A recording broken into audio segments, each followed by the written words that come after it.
বন্ধুরা, অ্যাসিস্ট করতে হয়, মাঝ মাঠেও নামতে হয়। আজকে আমরা দেখব বর্তমান সময়ে বিশ্বের সেরা ৫ রাইট উইঙ্গার কারা। তালিকা বানিয়েছি ফর্ম, ধারাবাহিকতা আর প্রভাব দেখে।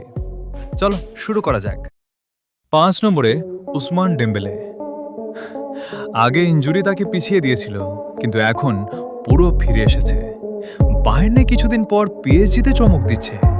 তার ২০২৫ থেকে ২৬ মৌসুমে সে আবারও প্রমাণ করছে ফিট থাকলে ডেম্বেলেকে থামানো কঠিন। ৪ নম্বরে মাইকেল ওলিস। ক্রিস্টাল প্যালেস থেকে বায়ার্ন মিউনিখে পা রেখেই কেউ ভাবেনি এত দ্রুত মানিয়ে নেবে। ওলিস কিন্তু শুধু দৌড়ায় না, সে ফুটবল বোঝে। তার পাসিং সেন্স, ডিফেন্স ফাঁক করে দেওয়া ক্রস আর বক্সের বাইরে থেকে গোল, সব মিলিয়ে এক প্যাকেজ। Bukayo Saka. আর্সেনালের কিংবদন্তি হওয়ার পথে এখন সাকা। ডান প্রান্ত থেকে ভেতরে কাট করে বাঁ পায়ে গোল, স্ট্যান্ডার্ড সাকা স্পেশাল। তবে শুধু গোল নয়, দলের হয়ে প্রেসিং আর ডিফেন্স করতেও পিছপা হয় না। ২০২৬ বিশ্বকাপে ইংল্যান্ড যত দূর যাবে, সাকা থাকবে মেরুদণ্ড হয়ে। শুধু সাম্প্রতিক ফর্মটা একটু ওঠানামা, তাই ৩ নম্বর। কিন্তু ফিট থাকলে সে যে কোনো ম্যাচে বাজিমাত করে।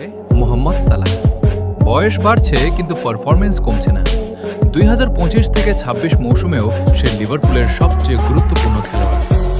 ডান প্রান্ত থেকে বাঁ পায়ে ভেতরে এসে গোল করা এখনও কার্যকর।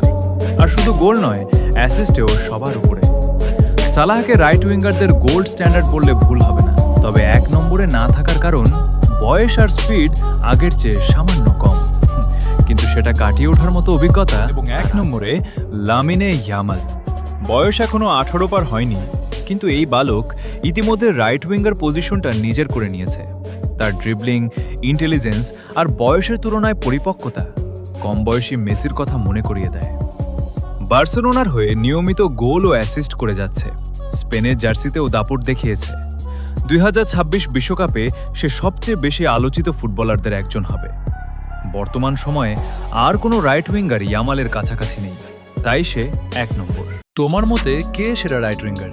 কমেন্টে জানাও, ইয়ামাল নাকি সালাহ, নাকি কেউ বাদ পড়েছে? লাইক, শেয়ার আর সাবস্ক্রাইব করতে ভুলো না। দেখা হবে পরের ভিডিওতে। ফুটবল থামে না। ধন্যবাদ।